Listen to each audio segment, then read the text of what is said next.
Salut, c'est Shep. Salut, c'est Sneakit. Salut, c'est Lyon. Bienvenue dans cette nouvelle Marvel JCE TV. Aujourd'hui, les choses sérieuses commencent. Les barrages sont terminés. Nous allons voter pour les huitièmes de finale de ce Hero Contest Marvel Champions. Il n'y a plus de seconde chance désormais. Le battu est éliminé. Le vainqueur est qualifié. Avant de voter pour les huitièmes de finale, voyons un petit peu les résultats de ces matchs de barrage. Des matchs de barrage qui, dans l'ensemble, n'ont pas vraiment créé de surprise. Donc, on a à chaque fois eu le favori, donc celui qui était le mieux classé de la phase préliminaire, qui a remporté son match, sauf dans un seul match. Et c'était le match le plus disputé, on s'y attendait. Spectrum, enfin le plus disputé, non, mais on s'attendait à ce que ce ne soit pas le favori qui gagne dans ce match. Le match qui opposait Spectrum à Spider-Woman, qui reste donc la seule exception parce que Spider-Woman l'a emporté 147 à 68, donc vous comptez 215 votants pour ces barrages, encore une fois, un très très très joli nombre de participants. Donc Spider-Woman bat, j'ai envie de dire, logiquement dans l'absolu, même si en termes de classement, elle était moins bien classée que Spectrum, 147 à 68, et rejoint Captain Marvel en huitième de finale. Dans le second match, War Machine l'emporte fort largement contre Hulk. Notre mouvement pro-Hulk n'a pas fonctionné, messieurs. Mais je pense que Hulk a quand même récolté 67 voix. Et je pense que c'est déjà un record pour lui. Donc, on va dire que notre mouvement a fonctionné. Donc, 148 à 67 pour War Machine. Alors, dans le troisième match, Vif Argent remporte le match le plus disputé de ces barrages face à Miss Hulk, 111 à 104. Et donc, Vif Argent aligne une quatrième victoire de rang dans ce contest. Le Docteur Strange, même s'il a fait une phase préliminaire en demi-teinte, il était peu probable qu'il soit surpris par Drax, et effectivement, il ne l'a pas été. 149 à 66 pour le Docteur Strange. Nous entrons dans la deuxième moitié du tableau. Rocket Raccoon contre Nebula, ce fut aussi un match relativement disputé, et c'est Rocket qui l'emporte 115 à 100. Dans le sixième match, Miss Marvel a pris la mesure de Star-Lord de 138 à 77. Ant-Man et la guêpe dans le duel des insectes, et bien finalement, c'est le match qui a été le plus à sens unique de tous ces barrages. Ant-Man l'emporte très largement, 174 à 41. Quelle raclée pour la guêpe. Surtout quand on sait ce qu'elle a gagné tout récemment dans son deck. C'est presque dommage. J'ai envie de dire que la guêpe se retrouve avec une telle raclée. Mais bon, peut-être que l'année prochaine, ce ne sera pas la même pour la guêpe. L'année prochaine, on verra peut-être une guêpe remontée et plus agressive que jamais dans ce contest. Et enfin, le dernier match de ces barrages a vu Adam Warlock prendre la mesure de Spider-Man, 114 à 101. Voilà, dehors Spider-Man, et Adam Warlock continue. Voilà, messieurs, avez-vous des commentaires à faire sur ces résultats de barrage? Oui, alors, il continue Adam Warlock, mais pas pour longtemps, à mon avis. Pas dire. Il faut essayer de maintenir le suspense. Euh, un peu déçu pour Nebula, parce que j'aime beaucoup ce personnage-là. Et je suis assez surpris sur certains calculs, enfin, sur certains chiffres type Drax. J'aurais pensé qu'il aurait eu plus d'admirateurs. Et mais après, il y a des résultats, c'était à prévoir. Spider-Woman contre Spectrum, War Machine contre Hulk. Je sais pas pour Oui, Sneak It. Ouais, pas de grosse surprise, hein. Un peu de déception, mais que veux-tu, on peut pas tout avoir. ah ouais. Ah ouais, mais moi, ma plus grosse déception, messieurs, c'est surtout maintenant. Maintenant qu'elle arrive. Ma plus grosse déception, ma plus grande douleur dans cette vidéo, c'est maintenant qu'elle arrive. Pourquoi? Parce que le premier huitième de finale va opposer, à mon grand désespoir, Captain Marvel, qui avait terminé en tête de ce premier tour. Et Captain Marvel va être opposé à Spider-Woman. Spider-Woman. À Spider-Woman. Bah, pour moi, de mon point de vue, c'est une finale. C'est l'affiche d'une finale. C'est un huitième de finale. Mais quelle tristesse, je vais devoir en éliminer une des deux. Oh là là là là là là, c'est terrible. C'est terrible. Je vous laisse préfacer ce match. C'est les deux copines. Je sais pas. Je... C'est vrai que c'est compliqué. Moi, c'est deux personnages que j'aime beaucoup. Mais j'aurais tendance à préférer Captain Marvel. Au niveau du deck building, Spider-Woman est plus intéressante, mais Captain Marvel, je trouve qu'elle est facile à prendre en main. Elle est fun parce que la pioche, c'est fun. Ça permet de faire plein de choses différentes. Alors que Spider-Woman est peut-être, entre guillemets, un petit peu plus technique sur certains points. Et dans son gameplay, même si elle permet de faire des choses fun grâce au deck building, elle est peut-être moins fun en termes de gameplay, je trouve, qu'un Captain Marvel à jouer. Donc je vais voter pour Captain Marvel, moi. Lyon vote pour Captain Marvel. Sneak it. Ouais, Spider-Woman, elle a récupéré des cartes très sympathiques dans les derniers packs qui sont sortis. Tant toutes les cartes peuvent potentiellement rentrer en carte Spider-Woman, donc c'est facile. Mais Captain Marvel, elle a récupéré le Shield. Et ça, c'est quand même d'un autre niveau. Donc, bah, les deux, j'aime beaucoup. Je vais me baser sur la puissance pure des héros et je vais soutenir Captain Marvel. Et oui, je ne peux qu'être d'accord avec vous. Je ne peux qu'être d'accord avec vous. Spider-Woman, c'est pourtant un potentiel gigantesque. C'est un des héros les plus ouverts de tout le jeu. Chaque nouvelle carte est susceptible d'entrer dans un Spider-Woman, enfin presque. Évidemment, pas des cartes champions, ce genre de choses. Mais j'aime beaucoup Spider-Woman pour ça. Elle offre une diversité de deck building juste énorme que Captain Marvel n'a pas, mais n'a pas. N'exagérons pas. Captain Marvel reste un héros très ouvert en termes de deck building aussi. Captain Marvel ne tourne pas autour d'une mécanique serrée là dans son petit archétype. Non, non. Captain Marvel, c'est très ouvert aussi. C'est les raisons pour lesquelles j'aime beaucoup ces deux héros. Mais saviez-vous, messieurs, que c'est pas la première fois que ces deux héros s'affrontent dans un Hero Contest. Il y a eu un précédent en 2020, donc lors de la première édition du Hero Contest, en phase préliminaire, en phase de groupe. Vous vous souvenez? Cette phase de groupe où Captain Marvel avait été éliminé pendant la phase de groupe. Hein? Ça, je n'ai toujours pas pardonné ceux qui m'ont fait ça. Et dans le match qui opposait Captain Marvel à Spider-Woman, on avait vu une victoire de Spider-Woman, figurez-vous, 75-62. Donc, dans les confrontations directes, Spider-Woman gagne pour l'instant.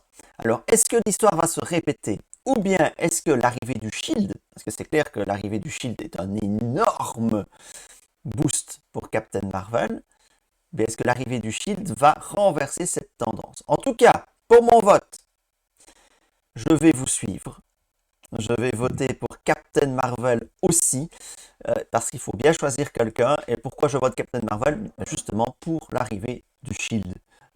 Donc voilà. Ce sera mon plus long commentaire de la vidéo, mais comme c'était un match terriblement disputé pour moi, eh ben, je voulais bien expliquer et que les votants aient bien toutes les données entre leurs mains pour choisir en leur âme et conscience de voter Captain Marvel. Voilà. Alors, c'est tout pour le premier match. Second match de ces huitièmes de finale, Black Widow va affronter War Machine. Allez, Sneak It commence. Pas facile ce match. J'ai envie de dire que Black Widow, elle n'a plus rien à prouver. Elle a pris sa victoire, elle est bien. On sait qu'elle est bien. Donc je vais soutenir le petit nouveau, je vais soutenir War Machine, parce que j'ai beaucoup de fun à jouer ce personnage-là. Et bah lui aussi, le shield lui fait du bien, mine de rien. Ça peut compenser sa grosse son gros problème de contre. Donc c'est pas mal. Allez, vote pour War Machine. Ouais. Moi, de mon côté, je pense que je vais partir plutôt sur Black Widow parce que j'aime beaucoup le gameplay de Black Widow. Son défaut, on va dire, c'est qu'elle peut plus vraiment évoluer. Elle peut évoluer encore un petit peu, mais elle va rester. Elle a déjà tellement de bonnes cartes dans sa mécanique que je la vois difficilement évoluer beaucoup plus que ce qu'elle est là. Mais je trouve son gameplay est très différent aussi de ce qu'on voit dans le jeu, en règle générale. Et je trouve le gameplay très élégant, le fait de jouer quasiment tout en face du méchant, je trouve ça très sympa. Alors c'est particulier, il faut apprécier, mais c'est original et c'est assez termes de design, c'est assez joli. Donc moi, je vais partir plutôt sur Black Widow. Moi, je vais partir sur War Machine. Pourquoi? Ben, un petit peu pour reprendre l'argument d'Alion. Black Widow commence à être, ce que je disais tout à l'heure dans l'autre match, commence à être enfermé dans son petit archétype et qui ne va plus énormément évoluer, effectivement. Et j'ai trouvé personnellement que Black Widow a un peu perdu de sa superbe avec les derniers scénarios sortis. Elle est beaucoup moins à l'aise avec toute une série de scénarios qui sont sortis récemment.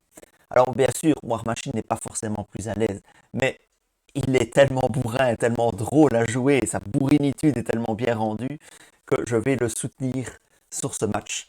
Donc War Machine pour moi. Mais à mon avis, ça va être un match intéressant en termes de suspense. Troisième match de ces huitièmes de finale, il oppose Captain America, qu'on ne présente plus évidemment, à Vif Argent, ce bon vieux Vif Argent qui avait très mal commencé son contest et puis qui là aligne victoire sur victoire. Il a clairement un fan club qui le soutient. Alors, je vais peut-être commencer, c'est à mon tour de commencer. Attendez, je vais chercher un dé. Parce que là, franchement, je suis assis entre Vif Argent et Captain America.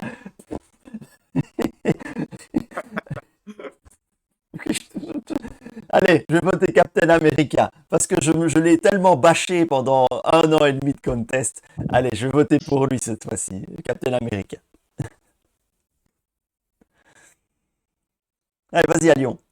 Bah écoute, bah, je sais pas. D'un côté, j'aime beaucoup moi l'aspect chez Captain America où c'est un très bon héros pour initier quelqu'un, c'est un très bon héros pour tester des choses, c'est un très bon héros tout court en fait.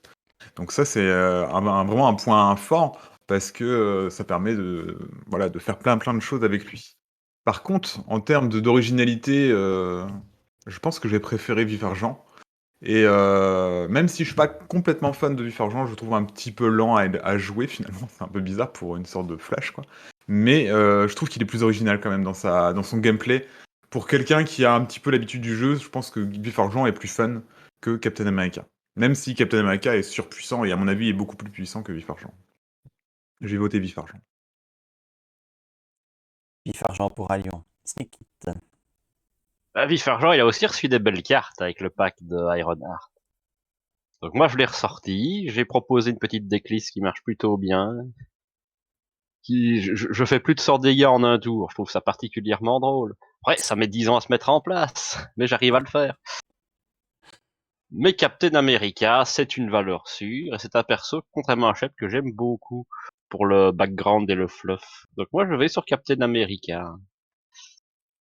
Captain America donc mène 2 votes à 1 dans ce match.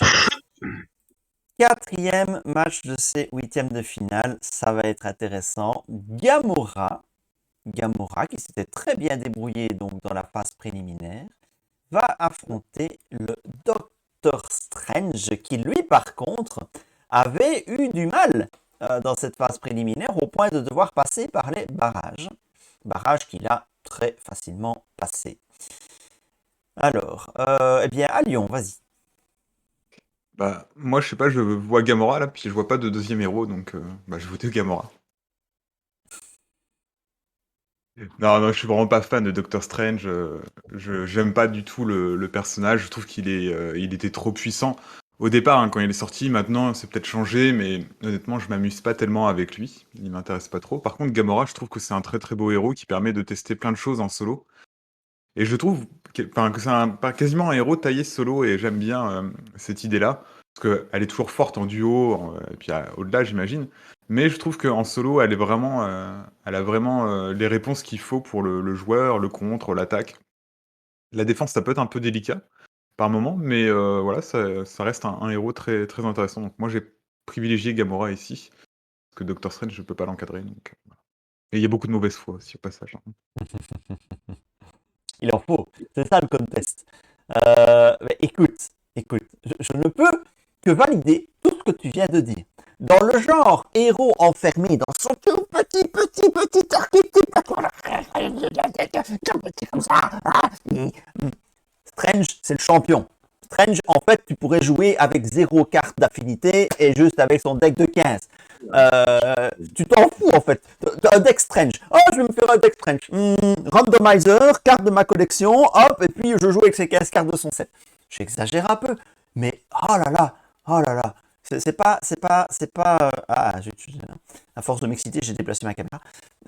Non, Strange, il est vraiment trop enfermé dans son carcan de son deck invocation. Tout tourne autour de ça et le reste, c'est vraiment accessoire. Là où Gamora, par contre, Gamora, de nouveau, elle a un deck building ultra ouvert. Hein, toute nouvelle carte attaque, c'est bon pour Gamora. Tout nouvel événement attaque, c'est bon pour Gamora. Tout nouvel événement contre, c'est bon pour Gamora. Elle a un deck building ultra ouvert. En plus, elle a une statline de 2, 2, 2. Franchement, ça reste un de mes héros préférés, Gamora. Donc, voilà. Alors, je ne dis pas que Strange est désagréable à jouer, ce n'est pas vrai. Mais on l'a joué, j'ai joué une fois. Ben voilà, c'est bon, j'ai compris et je ne vais plus faire évoluer Strange dans l'avenir. Donc pour moi, ce sera Gamora. Parce que Gamora, j'ai construit un deck. La prochaine fois que je vais la sortir, ce sera un deck totalement différent, je pense. Donc Gamora pour moi. Sneak It. Bah, je vous rejoins totalement. Hein. Strange, il est là, il est bien, il est fiable, mais il est basique. Gamora, elle est drôle à jouer, elle a plein d'options, elle est plus agréable à regarder. Et je vais juste rajouter, alors, question extrêmement personnelle, mais en plus le dernier film Doctor Strange était particulièrement mauvais, donc ça ne joue pas en sa faveur. Donc je soutiens Gamora. Et D'accord. 3-0 pour Gamora. Oui, pardon. Juste un élément, c'est que quand une nouvelle carte sort pour Gamora, on est content parce qu'on va pouvoir tester de nouvelles choses. Et quand une nouvelle carte sort pour Doctor Strange, on grince des dents parce que ça risque de le rendre encore plus fort qu'il ne l'est et il n'a pas forcément besoin de ça. Donc c'est pas un héros qui va... Enfin, il va évoluer un petit peu, mais pas forcément dans le bon sens, entre guillemets, parce que ça va le rendre juste encore plus démentiel, quoi.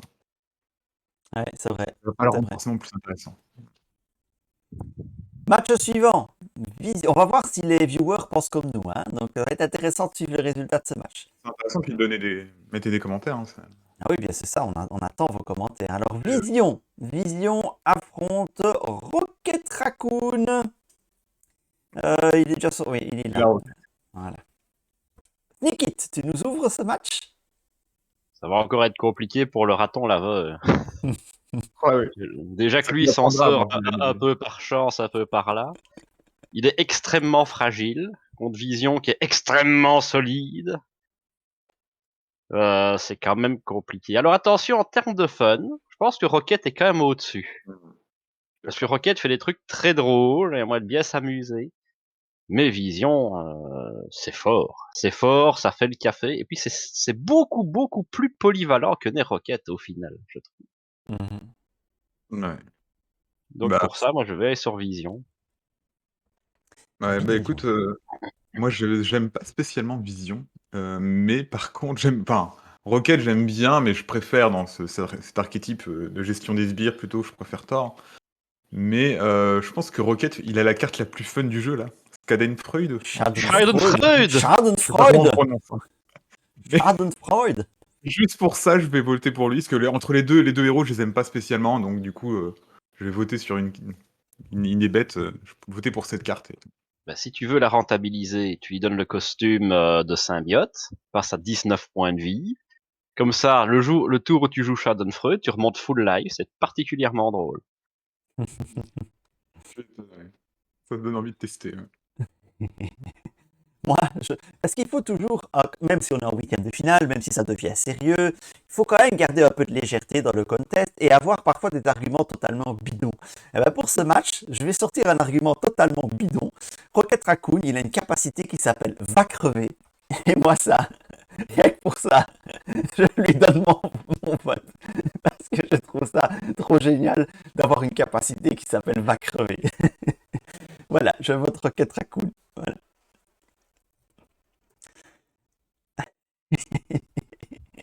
Je vois que Sneak It, il essaie de maintenir son sérieux. J'entends bien que dans sa tête, il est là. Mais le pauvre chef, vraiment. Alors, le match suivant. La sorcière rouge qui affronte Miss Marvel. Il fallait que j'économise aussi de l'énergie pour ce match-ci, parce qu'il va falloir que j'en utilise de l'énergie dans ce match-ci. Miss Marvel et la sorcière rouge. Oh là là. Alors, je vais essayer de ne pas trop bâcher la sorcière rouge, parce que c'est une technique qui ne marche pas pour convaincre les gens de voter. Je vais essayer de vous faire prendre conscience à quel point Miss Marvel est à mes yeux un des héros les plus fun du jeu. Un héros qui en plus a une ouverture de deck building absolument gigantesque aussi, parce que ça tourne autour des événements attaque, contre et défense. Je ne sais pas ce que ça représente comme proportion de cartes dans la collection, mais ce n'est pas une petite proportion de cartes. Donc, on a une diversité de builds dans tous les aspects possibles avec Miss Marvel. Son set de cartes, moi je le trouve génial. Tu as toujours des mains pleines de cartes. C'est la fête de la pioche. Franchement, c'est le héros vers lequel je reviens le plus facilement. C'est Miss Marvel. Alors, c'est vrai que le personnage, il n'est pas charismatique pour un sou. Mais j'adore vraiment, vous avez compris, moi j'aime les deck building ouverts, j'aime ces héros qui offrent plein de possibilités, en plus le fait de renvoyer des événements dans la main, tu peux faire des trucs bien sales. Donc voilà, pour moi c'est Miss Marvel. Alors j'ai rien contre la sorcière rouge, si j'ai un truc contre la sorcière rouge, c'est le hasard. Il y a déjà assez de hasard dans le jeu que pour en rajouter encore une couche, quoi. Voilà. Je veux bien comprendre qu'elle est puissante, mais je n'ai pas accroché quand j'ai joué, mais je l'avais déjà dit ça. Voilà, Sneaky. Ben oui, je l'ai essayé plusieurs fois. La sorcière rouge, j'aime pas. Déjà, ça me gaffe qu'elle accélère le méchant en meulant le deck à crever. Ça, j'aime pas. Le côté aléatoire, bah, des fois, tu vas avoir des mains de folie, des fois, tu vas faire bah, juste de la merde. Même ses grosses cartes, son contre absolu, tu l'as jamais au bon moment. Sa carte pour jouer une carte gratos, tu l'as jamais au bon moment. En tout cas, avec moi. Donc, ça a tendance aussi à m'énerver. En termes de mystique, bah, je préfère les autres. Clairement, les deux autres sont plus agréables à jouer. Donc, il lui pique les cartes, on va dire propres au mystique. Comme dit précédemment, le film est absolument à chier, donc ça me donne encore moins envie de jouer la sorcière rouge. Paradoxalement, on a une série Miss Marvel qui sort, qui elle me donne envie de ressortir Miss Marvel, parce qu'elle est plutôt sympathique. Et enfin, on joue sur le trait champion de Miss Marvel, qui pour l'instant ne servait absolument à rien, et on vient de lui donner encore plein de pièces très sympas. Ne serait-ce que ce petit aller les champions que tu peux remonter allègrement avec ce brave Amir Khan. Donc, il y a tellement pas photo, je préfère, mais 1000 fois Miss Marvel. Ouais, ah ouais, j'avais pas pensé à ça. En plus, j'ai regardé votre vidéo. J'ai regardé l'Open the Box. Hein. Très bien, on en reparle après. Hein, très bien, l'Open Box. Ouais, tout ce qui est arrivé en champion. Ah, je vais encore ressortir Miss Marvel. C'est certain. Alors, allez, vas-y, à Lyon, pardon. Écoutez, moi j'ai pas grand chose à rajouter parce que vous avez dit beaucoup de choses. Moi j'aime pas spécialement la sorcière rouge, mais pas forcément le hasard, hein, c'est simplement je peux plus encadrer le trait mystique et tout ce qui tourne autour. Donc c'est un peu encore de la mauvaise foi, mais non, pareil, j'ai pas aimé le film du tout. Le personnage m'amuse pas tant que ça dans le jeu. Et Miss Marvel, je trouve qu'elle est géniale. C'est avec ce personnage-là que je suis un peu, entre guillemets, tombé amoureux du jeu. Et du coup, j'ai vraiment apprécié Marvel Champion grâce à ce personnage. J'ai trouvé fun, dynamique. C'était chouette de découvrir une héroïne que je connaissais pas du tout au passage auparavant. Et donc, oui, voilà. C'est un personnage qui va beaucoup évoluer, qui a donc le trait champion. Peut-être qu'un jour, le trait inhumain, on fera quelque chose avec. Il y a Donc, des chances. et puis ils ont sali le chef des Inhumains dans le film, donc du coup, il faut bien voter pour un Inhumain pour rattraper ça. Voilà, rajouter donc une. trois voix pour Miss Marvel. Donc, alors, je tiens quand même à préciser à ceux-là, aux théoriciens du complot qui nous regardent et qui sont en train de se dire, ouais, en fait, Shep, il recrute comme consultant sur sa chaîne que des gens qui aiment Miss Marvel. Eh ben oui, eh ben oui. Alors, si vous aimez pas Miss Marvel, vous ne verrez pas sur ma chaîne. Désolé, Kétal. Mais on fera un jour une vidéo ensemble tous les deux, promis quand même. Hein, mais ce sera sur ta chaîne, pas sur la mienne. Alors, on va passer au septième match de ce huitième de finale, Iron Man contre Ant-Man. Euh, alors c'est Alion qui va nous commencer ce match-là. Eh bien, moi j'ai beaucoup aimé Ant-Man. Alors, j'ai jamais joué en physique parce que j'aime pas trop l'idée des cartes qui se déplient, mais j'ai joué beaucoup sur CTGN et j'ai vraiment beaucoup accroché. Alors, je comprends que le personnage peut avoir des soucis, parfois il peut être un petit peu lent, ce qui dépend du casque, il faut trouver le casque, le payer, coûte 3, tout ça. Il va pas forcément énormément évoluer peut-être en termes de gameplay, mais j'ai trouvé ça très fun. Iron Man, je l'ai pas trop aimé au départ, au moment où il est la boîte de base où il est sorti, je le trouvais soit il était peut-être trop fort par rapport à d'autres héros de la boîte de base type Black Panther et Miss Hulk, soit il était voilà, il fallait le jouer soit en justice à l'époque, enfin il n'y avait pas tellement de possibilités avec lui et je m'étais pas énormément amusé, mais dernièrement je l'ai apprécié et donc du coup c'est un peu difficile. Les deux j'aime bien, les deux sont fun. Non, je vais quand même voter pour Ant-Man parce que je le trouve plus fun à jouer que Iron Man. Mais les deux sont très chouettes, hein. Franchement, deux très bons. Sneak it. Ben, Ant-Man, il a juste pas évolué en fait. À part aller, on va dire les cartes qui jouent sur le changement de forme, parce que oui, il a un changement de forme assez facile. Autant, en plus, j'aime beaucoup la forme petite, mais la forme grande avec une taille de main de 4, elle me fait chier. Il n'y a pas de justification pourquoi est-ce qu'il n'a pas une taille de main de 5. La guêpe est plat, c'est pas spécialement logique. Iron Man, lui, il a plutôt pas mal évolué. Maintenant, c'est vrai que son gros problème en solo, bah, t'es obligé de sacrifier ton premier tour en alter ego pour le jouer. C'est dur, ça. Maintenant, je me suis jamais caché. Moi, je préfère jouer en multi. Donc, j'ai aucun souci avec Iron Man. Je l'aime beaucoup. Donc, je vais sur Iron Man. Eh bien, moi, je vais aller sur Iron Man. Je rejoins assez bien l'analyse de Sneak It. C'est vrai qu'Ant-Man, j'ai beaucoup aimé jouer Ant-Man. C'est un héros que j'aime beaucoup dans mon classement de préférence des héros. Ant-Man, il est dans le top 10, très clairement. Mais Iron Man aussi. Et Iron Man a évolué, il continue d'évoluer parce qu'on a des attachements tech qui arrivent petit à petit. Alors ils ne sont pas tous forcément intéressants sur Iron Man, mais je trouve ça bien quand même qu'on a des possibilités qui s'ouvrent. Alors que Ant-Man, ben, oui, il est aussi figé dans son carcan pour l'instant et on ne voit pas trop comment il va évoluer dans un avenir proche. Donc, je vais voter Iron Man. Puis Iron Man, ben, il est fort. Et puis Iron Man, c'est mes souvenirs des débuts. J'ai adoré jouer avec Iron Man. Les deux héros du corset qui m'ont marqué, c'est Iron Man et Captain Marvel. Et donc voilà, j'aime beaucoup cet Iron Man. Et je crois qu'il y a encore beaucoup de monde qui apprécie ces Iron Man. Donc ce sera un vote pour Iron Man pour moi. Et nous arrivons au dernier match de ces huitièmes de finale. C'est Venom. Venom qui va affronter Adam Warlock. Alors, j'aimerais que ce match puisse avoir un reflet de match disputé. Donc, je compte sur tes arguments, Sneaky. Mhm. Alors, ben Adam Warlock, il est quand même monstrueusement fort. Ça se voit pas au premier abord comme ça, mais une fois qu'on a commencé à le builder, ben il y a moyen de faire des trucs très sales. Il a accès à tout, dans une commune mesure, mais il y a plusieurs archétypes qui marchent plutôt pas mal avec lui. Il a accès à toutes les cartes de Stunlock notamment, le deck roulette russe où tu fais sortir les plus gros alliés du jeu en mode je sais pas ce qui va arriver, particulièrement drôle. Et puis ses cartes sont quand même vachement bien. Il a des très très bonnes cartes de set, y compris celles qui permettent de jouer sur sa capacité. Et le trait mystique, ah bon le trait mystique, il y a quand même des belles cartes qui vont avec aussi, on va pas se le cacher. Mais c'est sûrement un des héros les plus techniques du jeu, ce qui fait que beaucoup de personnages vont peut-être en avoir peur. Venom a aussi cette grosse polyvalence, que Venom peut sans souci jouer les 4 aspects.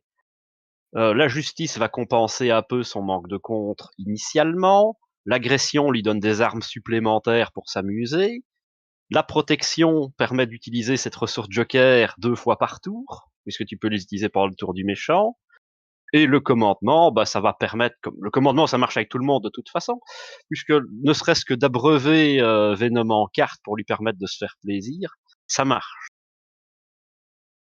Maintenant, là, moi, ce qui les départage vraiment, c'est le côté badassitude que Venom a et qu'Adam Warlock n'a pas trop, quoi. Ça, tu regardes les illustrations, je crois qu'il n'y a pas photo. C'est incompréhensible parce que moi j'ai lu un des rares comics que j'ai lu, c'était justement avec Adam Warlock, il était beaucoup plus stylé que cela. Je comprends pas pourquoi ils ont pris cette image-là. On dirait Robin de Batman. Exact. Ouais, c'est ça. Mais ouais, non, personnellement, j'ai pas énormément de choses à rajouter. Venom, je l'ai beaucoup joué et j'apprécie beaucoup. Il est bon dans tous les aspects. Il est plus obvious que Adam Warlock, ça je suis d'accord. Adam Warlock, pour le coup, j'aime pas trop les mystiques, mais lui, c'est vrai qu'il a un côté, il est intéressant, il doit être super intéressant à deckbuilder. Moi, j'ai joué que 2-3 fois, donc j'ai pas assez j'ai pas un avis assez construit sur lui, mais je pense qu'il doit être plus intéressant que les deux autres mystiques. Il doit évoluer énormément. Enfin, je sais pas, à mon avis un personnage très intéressant, mais qui, comme tu le disais, est très technique, qui est beaucoup moins obvious que Venom et, et qui nécessite vraiment de se pencher sur le personnage. Donc c'est à la fois une force parce que pour quelqu'un qui aime bien deckbuilder, c'est bien. Mais c'est aussi très effrayant pour quelqu'un qui a moins l'habitude des jeux de cartes ou qui a moins l'habitude de deck builder. C'est quand même, ça peut être aussi un mini défaut entre guillemets dans le sens où quand tu regardes le pool de cartes d'Adam Warlock, où tu te dis il y a énormément de choses. Par où je vais commencer, qu'est-ce que je vais faire, sur quoi je vais partir. Si on n'a pas de l'expérience sur les jeux de cartes, ça peut être très compliqué ce genre de choses parce que plus le pool de cartes est énorme, plus builder devient difficile, quoi. Et déjà, builder par défaut, c'est parfois un petit peu difficile pour un novice. Donc, c'est aussi un mini défaut, on va dire, du personnage. C'est à la fois sa force et à la fois sa petite faiblesse. Non, moi, je vais partir sur Venom parce que je trouve le personnage très, très sympa, très stylé. Mais pour le coup, je reconnais qu'Adam Warlock, j'ai pas trop d'arguments contre lui parce que il doit être très chouette si on aime ce style de personnage. Je rejoins totalement ton analyse à Lyon. Effectivement, ce qui distingue les deux, c'est l'accessibilité. Venom, je pense qu'on peut affirmer, sans prendre trop de risques, que c'est un des, si ce n'est pas le héros le plus accessible de toute la collection. Avec Captain America, ouais. Avec Captain America. Mais même ici, même avec Captain America, tu as quand même 2-3 moves un tout petit peu technique avec son bouclier, bazar, timing, de le jouer, de le récupérer. Enfin voilà, ça nécessite de réfléchir, de gérer ses ressources, ce genre de choses. Venom, t'as même pas ça. Venom, un dégât, une ressource.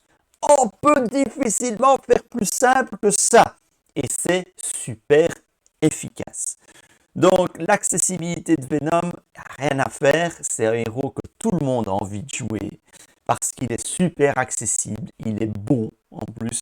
Donc, c'est vraiment gai de jouer Venom, même si, rappelez-vous que si Venom est un des héros peut-être les plus accessibles du jeu, c'est sans doute celui aussi qui a le set Nemesis le plus horrible du jeu.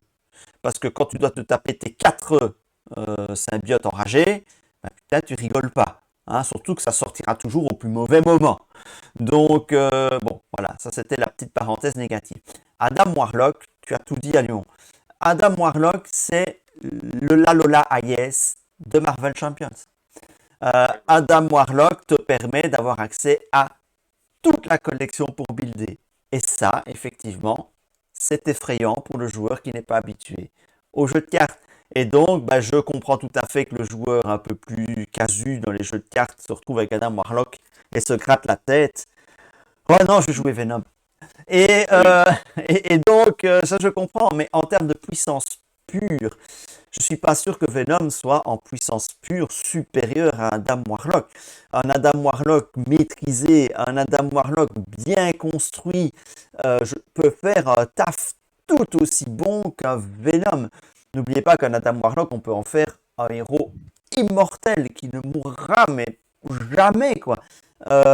Et bon, voilà. Et en plus, j'aime bien cet aspect. Ouais, j'ai plusieurs cartes d'aspect en main. Je vais pouvoir déclencher une capa ou l'autre. Mais c'est très technique. C'est très technique. Alors, je ne vous cache pas que j'aime beaucoup Venom, mais je l'ai dit depuis le début, j'aime beaucoup les builds très ouverts. Alors, Venom est très ouvert aussi, Sneaky te l'a dit. Avec Venom, on peut construire tout aussi. Donc, c'est pas vraiment un argument qui fait une grosse différence, mais parce qu'on peut mélanger les affinités, je vais voter pour Adam Warlock pour ne pas qu'il se prenne une trop grosse raclée non plus. Voilà. Et bien voilà, nous en avons terminé avec les huitièmes de finale, messieurs. Alors, oui, vas-y. En dehors peut-être de Rocket Raccoon, c'est quand même des gros poids lourds qui sont là en fait. Hein. Il n'y a pas trop de personnages un peu. On se demande ce qu'ils font là en dehors de Rocket par exemple. Ouais. C'est vraiment les bons héros qui sont là. Hein, quand même. Ah oui, il n'y a pas eu de grosses surprises, pas comme la dernière fois où on a vu une Captain Marvel éliminée au premier tour. Ici, il n'y a pas eu de grosses surprises, évidemment. On a le top qui se retrouve là et les quarts de finale, eh ben, ça enverra du lourd, hein, les quarts de finale. D'ailleurs, pour les quarts de finale, si vous voulez nous rejoindre pour voter sur la vidéo et donner votre avis dans la vidéo, eh bien, nous tournerons théoriquement la prochaine vidéo de Hero Contest samedi prochain. Donc, samedi prochain, entre 9h et 10h ou 10h30 du matin, donc on débute entre 9h et 9h30 et on termine vers 10h, 10h30, donc ce n'est pas très long. Si vous avez la possibilité de vous libérer quelques minutes pour venir voter sur la vidéo, ben vous êtes les bienvenus parce qu'il y a de moins en moins de matchs, donc forcément les vidéos vont durer de moins en moins longtemps. Donc si on peut avoir 2-3 votes en plus, et bien 2-3 autres arguments, parce qu'au final, ben, on finit par se répéter, hein, à force de voir les mêmes héros, eh bien vous êtes les bienvenus.